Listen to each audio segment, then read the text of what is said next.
In Somalia's capital, residents live in fear of deadly attacks carried out by the Al-Qaeda-affiliated Al-Shabaab terrorist group. Its latest attack killed 32 people and wounded 63 others in a beach hotel in Mogadishu on August 3rd. But African Stream, a popular online publication, distorted the US role in combating Al-Shabaab in Somalia. The outlet is founded. Okay, gentlemen, what do you think based on those 30-something seconds of the video? You know, the first thing off the jump is they're hitting us with this straw man argument where they're talking about how Somalis are being killed by Al-Shabaab, and then as some sort of way to refute what we're saying, when nowhere once did African Stream ever deny that Somalis are killed by Al-Shabaab. It's like they're changing the subject matter to kind of put words in our mouth or twist things, when it's like this has nothing to do actually with the claims that we made. It has nothing to do with the accusations against the U.S. military in Somalia. So why are they bringing this up? It's a distraction. For sure. And I think just basically, how do you mention Al-Shabaab and forget to mention the role the U.S. played in creating this group? I mean, he understands that the group has had a devastating consequence on thousands of Somalians, but the reason that Al-Shabaab exists today is because the US intervened in 2006 in Somalia, where after Siad Barre fell in 1991, this was the first time in so many years that Somalia finally had a semblance of stability under the Islamic Courts Union. But the US encouraged Ethiopia, they went to Somalia and deposed the Islamic Courts Union, the only semblance of stability in Somalia since the fall of Siad Barre. And then in the vacuum, Al-Shabaab comes in. But since it's inconvenient to say that Al-Shabaab arose as a result of American foreign policy, that's why he conveniently brushes it aside. What do you think, guys? Agreed 100. I'll take it, Clinton. Agreed 100%. Just like you and Inema rightly put it, the reason they bring up Al-Shabaab is not because we have said anything against it. They understand that Al-Shabaab is a terror organization which has been frowned upon across the world, and the terror they have been reigning in the country. However, they use it because they want to inflame the audience. They want the audience to attach us as supporters of Al-Shabaab. Oh yeah, for sure. Right? For sure, yeah. Even though we haven't been more clear on this, that we do not support the Al-Shabaab. Yeah. We do not support the kind of killings and torture and mayhem they have been carrying out, not just in Somalia, but also in Kenya, in Uganda, across the region. So that being said, the kind of attachment of African Stream towards Al-Shabaab is basically a very important one, because they want to hide the fact that African Stream reported on the casualties, not the support of Al-Shabaab. Yeah. The whole point of our story was civilian casualties that have been killed by drone strikes, the American drone strikes sanctioned by all American presidents since President Bush, I believe, Bush Jr. So it's a clever way to go about it, but we definitely can call out the lies. Yeah, we can both condemn the US and Al-Shabaab in this case, because one is the father of the other. Clinton. I absolutely agree. I think it comes to this saying. I think it's a very well-known saying of, when a hyena wants to eat its own babies, it claims they are smelling like goats. So they knew that they were not just going to come after us for having called them out for these killings of civilians in the drone strikes. So they had to latch on something, and like everyone has put it, they had to make it like we are Al-Shabaab supporters. Despite that, in that article that we put out, there was nothing where we said maybe we sympathize with Al-Shabaab or try to maybe launder the image of Al-Shabaab. But the whole focus was on the civilian casualties as a result of these drone strikes. And this is something which, at least in the beginning, they don't even dispute. So they didn't catch us on a lie to say we claimed civilians are being killed when there are no civilians that have been killed. So they're basically making their own argument and arguing with it. Exactly. Yeah. So I think it's just that it's a lazy PR exercise. I think at the first time when I saw it, I went and clicked on the story, and for a moment I thought that maybe after I clicked on the original story, I had clicked on a link. I thought they had attached a link from the State Department, because literally the whole narrative sounded like something that should be done by the State Department itself. But knowing that the Voice of America is literally the voice of Washington, D.C., the voice of the White House, if it can be named as that. So literally, I wasn't surprised one bit. Yeah, for sure. I mean, while they claim objectivity, that they are focused on providing credible, being a credible news outlet, it's important to realize that the Voice of America itself was founded basically from an offshoot of the CIA, that is the OSS before it was the CIA, under Franklin Roosevelt. And what's extremely funny to me is that until I think 2012, Voice of America was banned from broadcasting in the US. The argument was that American taxpayers should not finance their own propaganda, should not pay their taxes so that they can be propagandized. So it was okay for the Voice of America to broadcast to Cuba, to Eastern Europe, but it wasn't allowed to broadcast in the US. And I think that itself is very telling that, you don't even trust these media outlets that you've created to be a source for news for people. So yeah, I think we'll move on.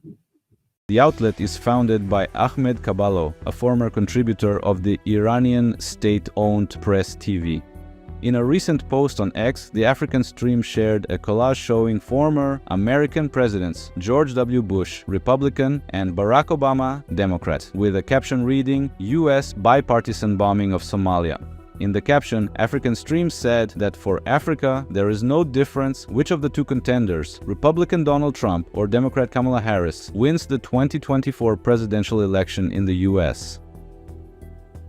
It is now a bipartisan tradition for each new US president, whether Republican or Democrat, to rain drone bombs down on the East African country in which millions of civilians are simply struggling to survive. That is false. So yeah, he said our assertion that both Democrats and Republicans participate in the bombing of Somalia is false. I mean, what's false about it? Inem, maybe you can help us understand it. I mean, the first thing that I also wanted to comment on is the way that they come for Ahmed Kabalo's experience with Press TV, because I just find it interesting that they mention that, considering that African Stream does not receive any state funding or any government funding at all. But Voice of America, as you already pointed out, William, and I believe Clinton, you pointed this out as well, is actually funded by the US Congress. And at one point, also, you mentioned that they claim to be unbiased, but I would argue that they actually don't, because if you look at, so they're financed specifically by an entity called Global Media, which is pretty much considered like an arm of US diplomacy. And if you look at Global Media's website, they're pretty explicit that Voice of America exists to promote United States interests around the world, which to me is pretty much revealing that, they're not even necessarily hiding their bias. They're pretty clear about their mission to represent US interests. Now, I guess we are supposed to somehow believe or be under some sort of illusion that somehow promoting US interests is compatible with promoting Somali interests. But since they've already told on themselves and said, we're here to promote, the United States' interest in foreign policy, I think anybody who is discerning and who has, a basic understanding of history would say, okay, well, that might not necessarily be in the best interest of Somalia. So I think already we should be questioning their motives on that basis. That is so true, so true. Again, I'll take us back to the very first sentence I said. They had to attach a sort of boogeyman towards us so that to water down our credibility. The reason they mention Iranian state-funded media, Press TV, Ahmed Kabalo used to work there, it's exactly that, because they're trying to water us down and knock us down a peg in terms of our credibility. But as Inem has correctly said, we are not funded by any state media, we're not funded by any governments or any entity that proposes statehood. We are a private organization. So the US Congress that it supports and funds VOA is so much more worse than what we could say. I think they picked a very bad story to attack us on, because it basically made our work easy. And the fact that the reporter there says, I think we'll come back to the issue about Purity Mwambia vis-a-vis Mines, was her name Priscilla Mines? That was on the article side. But anyway, let's proceed. They say that our report or our article on this issue was false, because we've mentioned that all these 4 US presidents were complicit in the raining of bombs on Somalia. So it's very interesting when you interrogate it, they don't really pick out and say what is false about it. Yeah. They don't. They just claim it's false. Yeah, they literally made it up. Exactly. Yeah. And we know people are not lining up to believe what the United States media is saying, what the United States government is saying. Yeah. Their credibility is just down, considering what havoc they've been wreaking around the world as far as their imperialism and their neocolonialism is concerned. So that statement is definitively true, because when you look at the facts, the statistics, these are numbers which are a record of events, historical events. These are the number of drone strikes that President Bush ordered, or President Obama, President Trump, and even Biden. So, and when you look at all of them, these are not all Republicans or not all Democrats. That split is even. We have two Democrats there and 2 Republicans, and all of them, despite them not doing anything for the Black agenda in the US, across the world, they've done nothing as well. Yeah.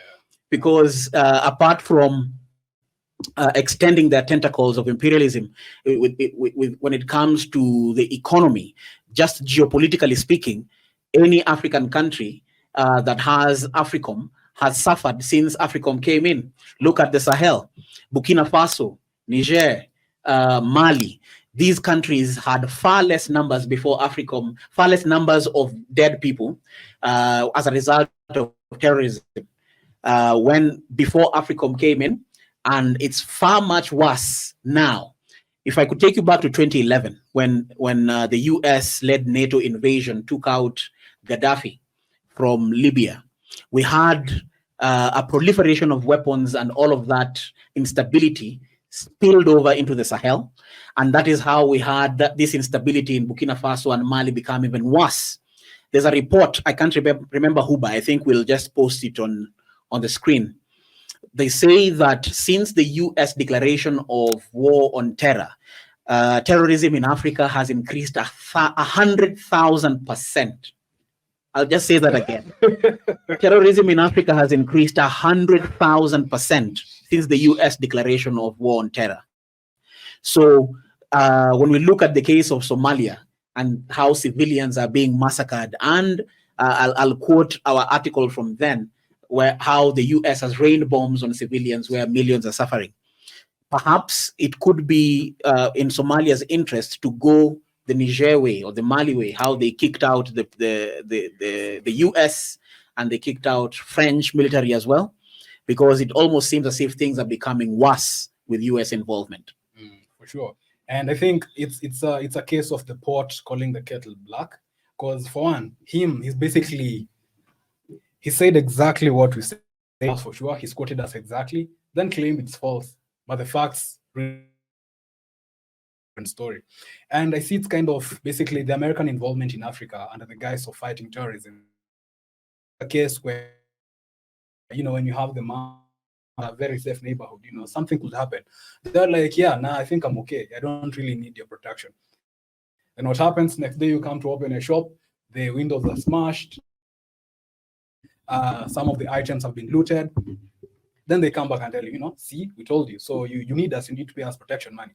That's the exact same way I see the US in Africa. Take the Sahel, for example, Mali, Niger, Burkina Faso. Articles keep coming out basically saying the Sahel is the new epicenter of terrorism away from the Middle East. The Middle East that people used to synonymize with, Al-Qaeda, with ISIS, it's now no longer the epicenter of terrorism, it's the Sahel. And the only reason the Sahel is in flames right now is because NATO tried to remove Gaddafi, and the rebels they armed went down south. Same case with Somalia. The only reason Al-Shabaab exists is because the US, through Ethiopia, invaded Somalia.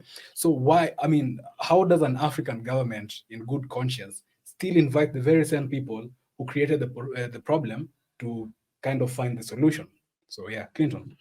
Yeah, so I'll begin from the point where they had to mention that Ahmed is a former contributor to Press TV. It's also the same issue of a drowning man trying to clutch to anything that they can hold on. Because first of all, I think it doesn't take away anything from the story, whether Ahmed had worked for the the North Korean intelligence, whatever.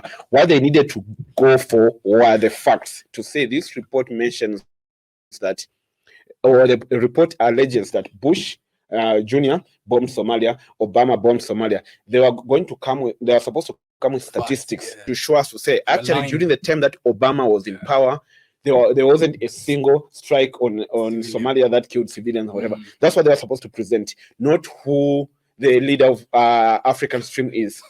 How does that? Yeah, because how does it take out from the story? Yeah. So if you're taken to court that you're a rapist, there's evidence here, but you say no, that police officer who arrested me beats his wife. Like, there's no correlation between the two. So it will just show that someone was unprepared. They were given this task that you have to attack these guys, and they had to do it. Probably they were given like, before you go for lunch, you have to finish this project. So they had to throw in whatever they could throw in. So literally, that was just like a propaganda salad. Cool. Okay.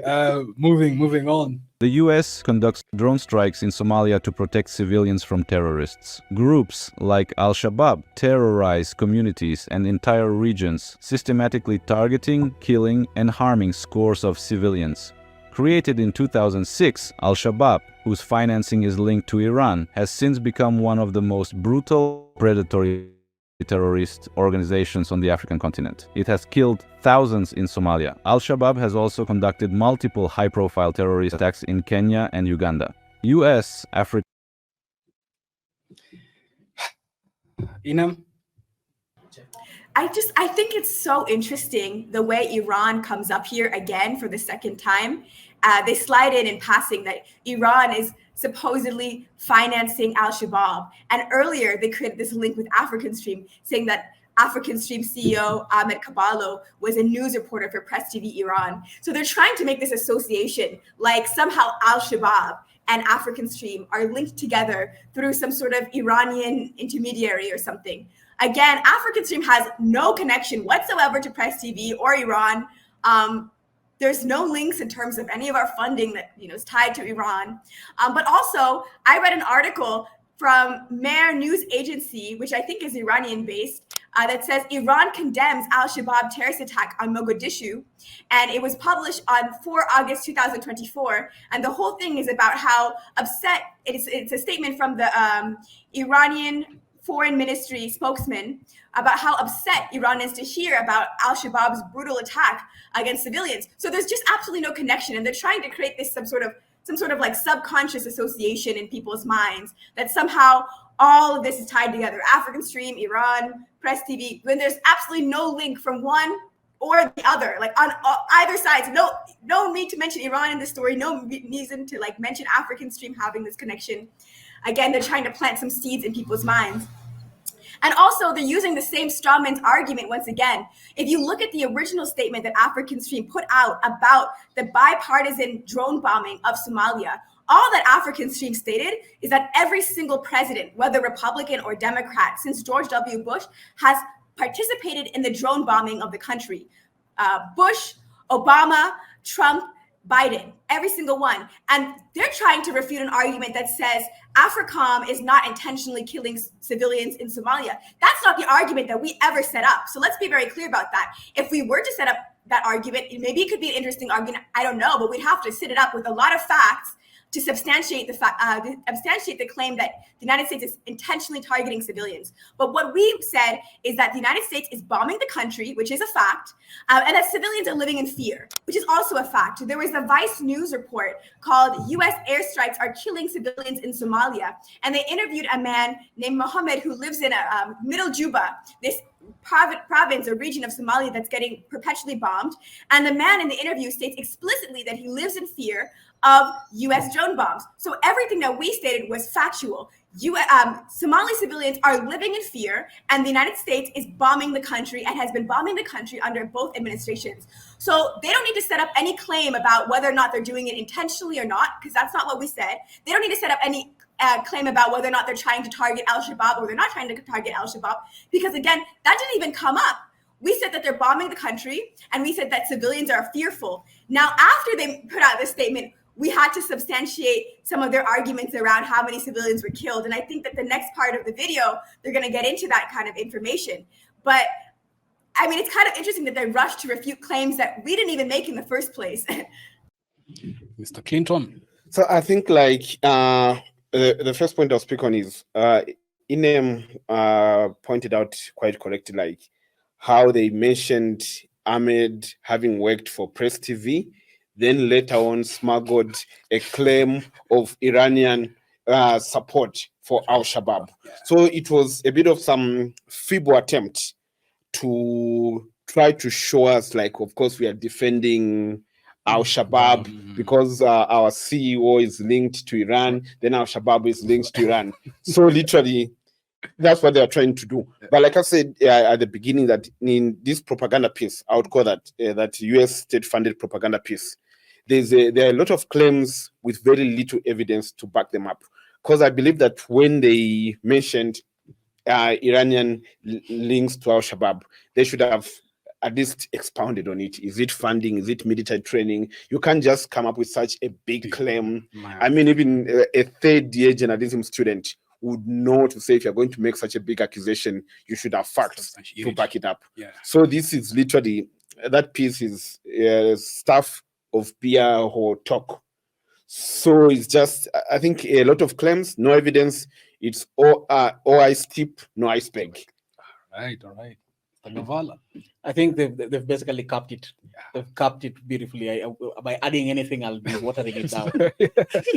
Yeah, okay. So for me, I feel it's significant that one, he draws this non-existent link because he basically doesn't provide any source, saying, okay, fine, I'm saying this is a very big claim that I'm making, that Al-Shabaab is financed by Iran. Therefore, let me substantiate it this way. So one, he's making this unsubstantiated claim and leaving out the fact that actually the US was the one that created Al-Shabaab in 2006.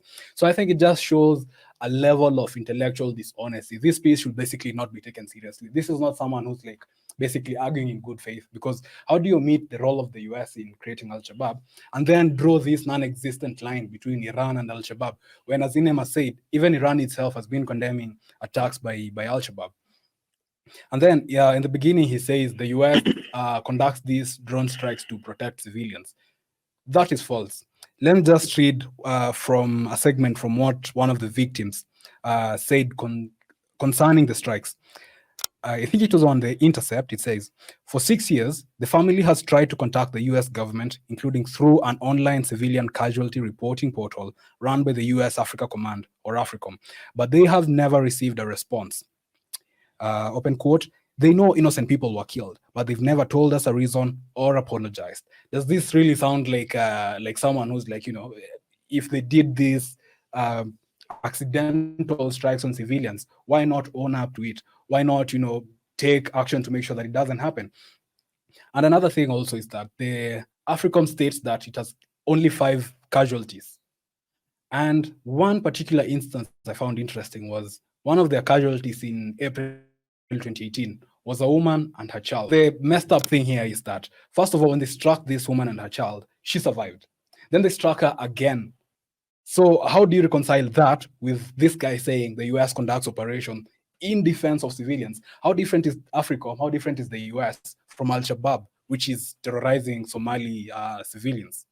And also, if I may add, I think one point that I'd forgotten is how their piece, how it moved from us lying about both Democrats and Republicans targeting civilians in Somalia to it being a profile on Al-Shabaab, on how bad Al-Shabaab is, whatever. It's literally like we said earlier, there's no argument about Al-Shabaab being a bad organization. Yes, they can argue about how it started, whatever, but we didn't claim that Al-Shabaab are good guys. But now they are literally trying to show to whichever audience they have on how bad Al-Shabaab is. Well, there's no argument there. But also now they try to deflect the whole thing. Because I thought from the beginning, their point, like I mentioned there, to say, it should have been to say, maybe the Democrats bombed Somalia, but the Republicans didn't do so. Then they should have just presented that evidence. That would have been a killer punch, killing this whole debate. But no, they've gone.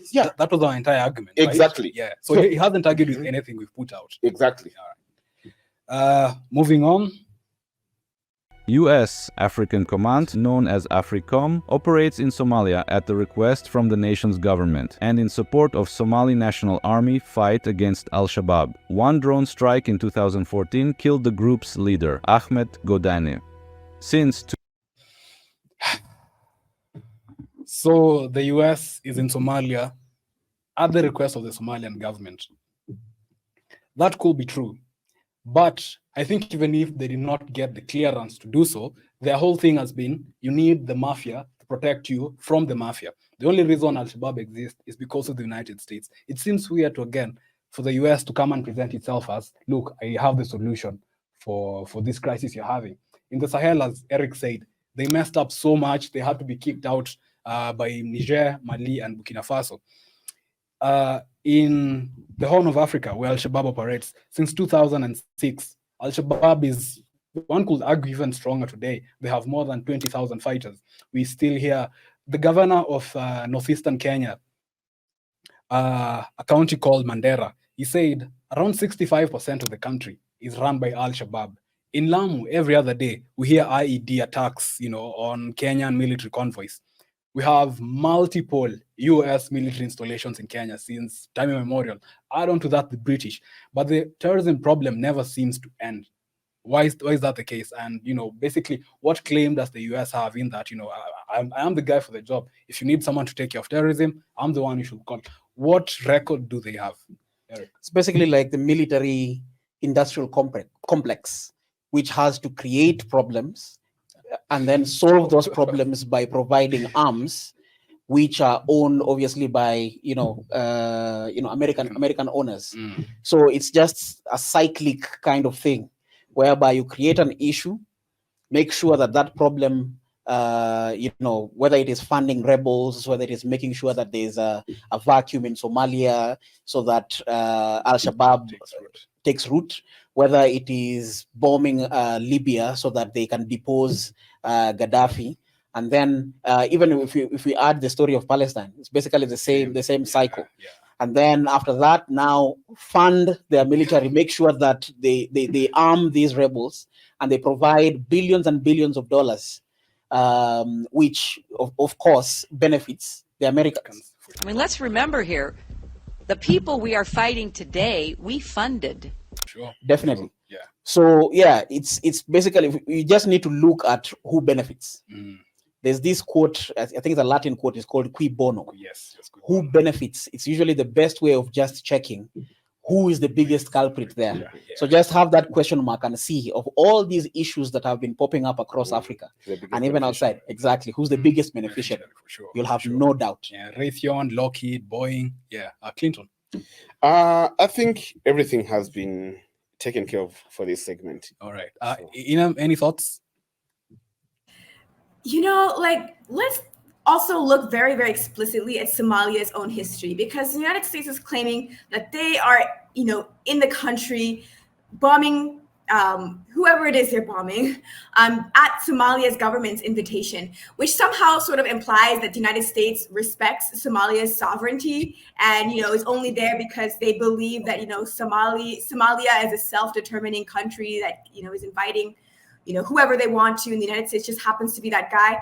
I mean, what happened to form Al-Shabaab in the first place? Because if I remember correctly, the entire formation of Al-Shabaab was because the United States did not respect Somalia's right to self-determination and its ability to form its own government. So if we look at Somalia's history, the government collapsed in Somalia in 1991.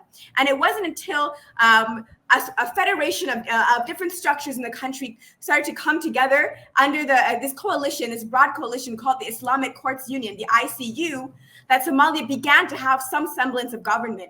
And this is not to defend the ICU. I have, ideological differences from the ICU, but the ICU was not like this belligerent terrorist organization the way Al-Shabaab was.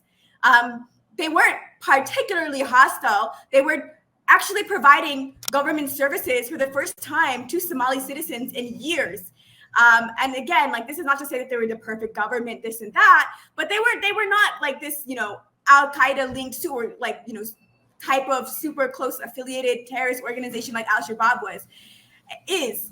And when the United States saw that the ICU was forming and disagreed with this particular government formation in Somalia, The United States, what did they do? They encouraged Ethiopia to invade the country. So this whole al-Shabaab thing starts in response to the fact that the United States felt that they had the right to determine who would form government structures and government bodies in Somalia. I don't really think that screams like we respect Somalia's right to self-determination and sovereignty here. So to bring up like, oh, the Somali government wants us here, and so that's why they're here. Well, yeah, because you get rid of any government that doesn't submit to your desire to invade or to be in the country. Could that perhaps be why Somalia currently has a government that is permissive to your military presence? For sure. And I think just maybe to highlight two other places where the US, in as much as the US says we are invited by Somalia, my argument was even if they weren't invited, they will still find a way to occupy Somalia. Look at Iraq. I think in 2020, when the US killed the Iranian general Soleimani on Iraqi soil, the Iraqi parliament voted to kick out every foreign military presence in the country. The US refused to leave. It's there till today. In Syria, the US occupies a third of Syrian territory. So who invited the US in both of these places when even in places like Iraq, they refused to leave? And then maybe just hammering the point home of how much the US is involved in the creation of these groups. We've seen the Sahel, we've seen the Horn of Africa.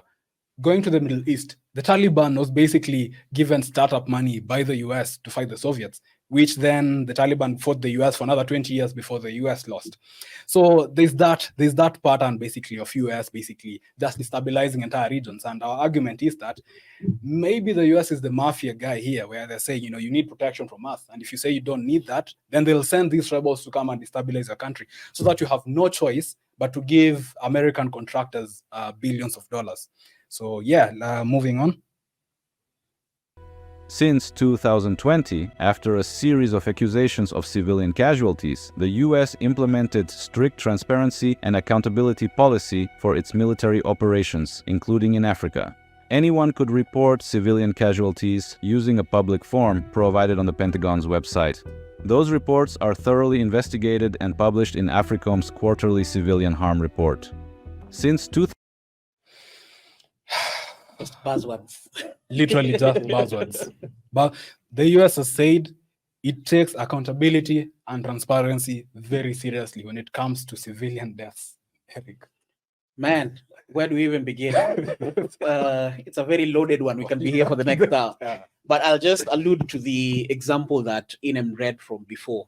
This guy called Mohammed Osman, whose family, were a direct casualty of these Hellfire drone strikes that killed, I believe it was 4 of his family members.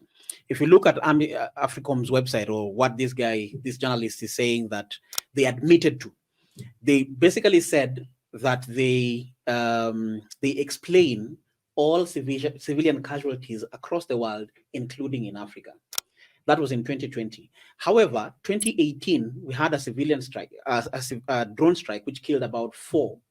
And it is not listed in the website. In 2020, we had 2 drone strikes, and they are not listed. In 2021, there's 1. So back to this Mohammed, I think it's Mohammed Usman, whose family was basically killed, 4 people, and yet they're not listed there. Yeah. So were they targeting al-Shabaab when this happened? Yeah.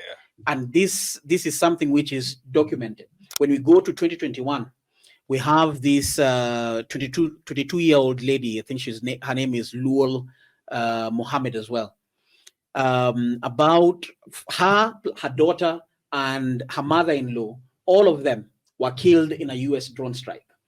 6 years since it happened, they've been seeking explanations or even apology from the US government, from AFRICOM, and it's been radio silence.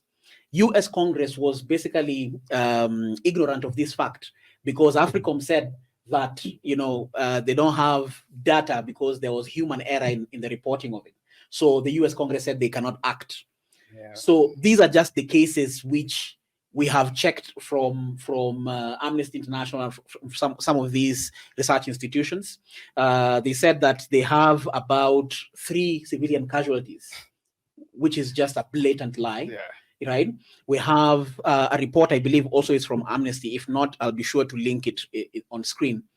that the claims of AFRICOM are basically subdued by about 300 to 400%. 3,000 actually. 3,000. Yeah, 30 times less. Oh man. Yeah. So where they claim 3 civilians died, it's actually 300 or 400. Yeah. So if these are just the known cases, how many more are there which are not reported, which go unreported, and AFRICOM basically just waves their hands, not our fault, not us.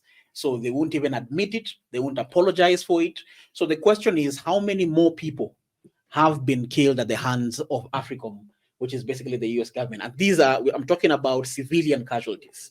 So if they can't admit that fact, then how else are we supposed to take their words as credible? And even, let's even say that what they say is true, that it's only three civilians who are killed, which we don't submit that it's 3. It's 380 to 400. But even if it was 3, it's 3 lives more than we should lose. We shouldn't even lose 1 civilian life to such acts. So the point is, there is a lot of unsubstantiated things which this report by the VOA said that they didn't. Our method here at African Stream has always been point, evidence, explain. So these guys have just pointed. They've made the accusation. There is no explanation, because all the explanation they have given is basically to draw a mask in front of, in the eyes of their audience, so they don't follow the right, what the argument is about. They have not explained and they have not produced evidence. Mr. Clinton. I would say they're not even pointing in the right direction. So, and also this point where they say they've got a reporting mechanism. First of all, reporting is another thing.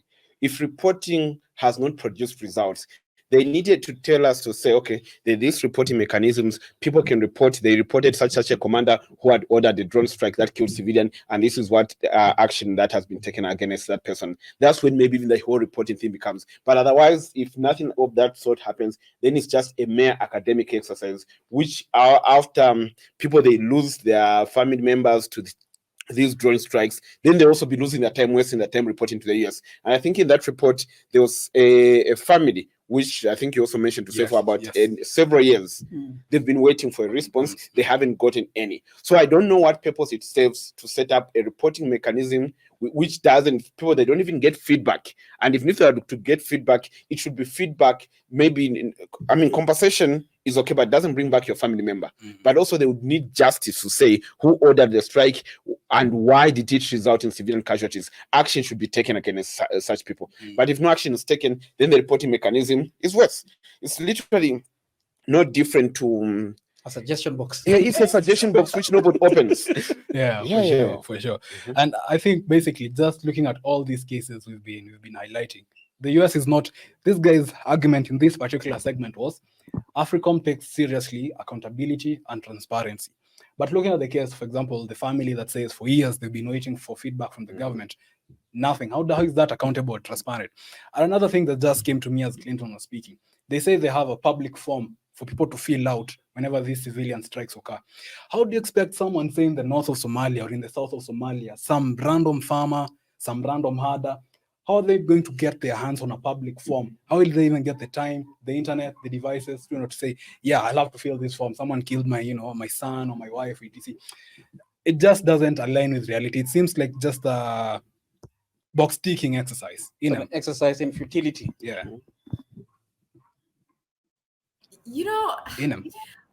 Yes.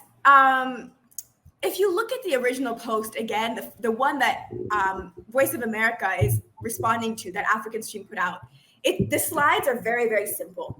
We have the name of a US politician, and then we have how many drone strikes they executed, under their administration. That's it. So there's no, actually in the original post, there's no like civilian casualty counter that African Stream put out to document how many civilians were killed with each strike. We mentioned, I think, in the comments section, an example of a civilian who was targeted in passing, but the post wasn't necessarily about, how many civilian casualties were made.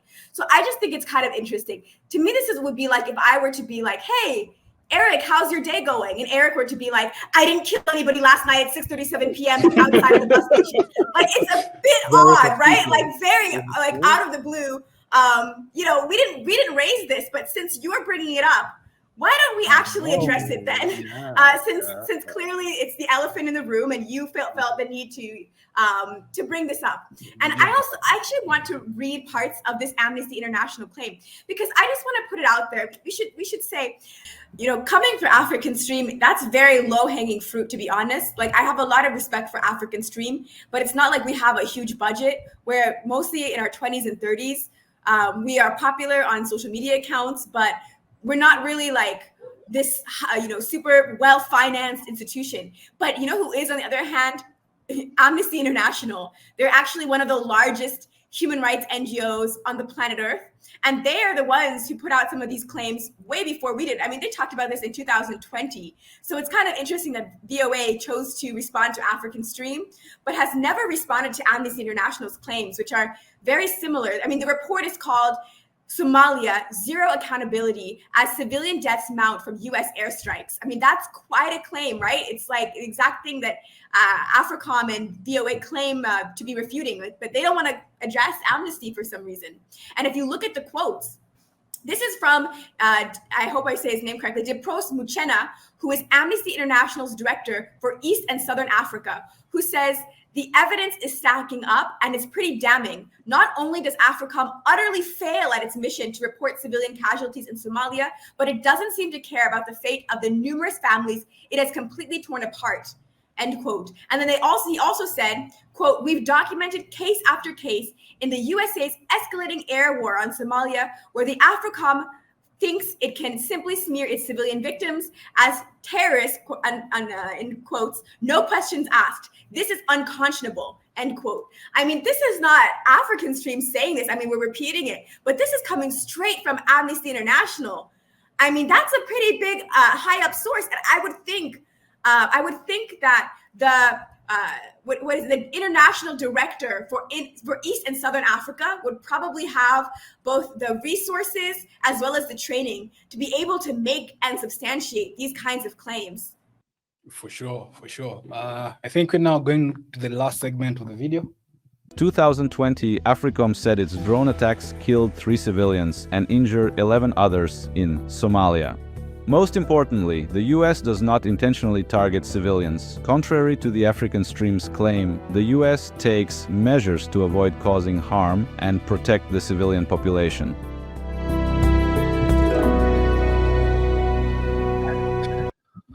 So the US does not intentionally target civilians and takes measures to ensure their safety, their protection, is basically his argument.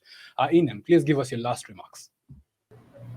Voice of America wants us to believe that only 3 civilians have been killed by US drone strikes in Somalia. Even AFRICOM reports have admitted to 4 or 5 different civilian deaths on different occasions. For example, if you look at the Vice News report that we've cited multiple times, which is called US Airstrikes Are Killing Civilians in Somalia, published in 2020, there they cite 4 instances admitted by AFRICOM of civilian casualties. A prominent investigative journalist, Nick Terse, has done reports where he has cited AFRICOM admitting to 5 civilian deaths. When I say casualties in this context, let me clarify, I mean civilian deaths.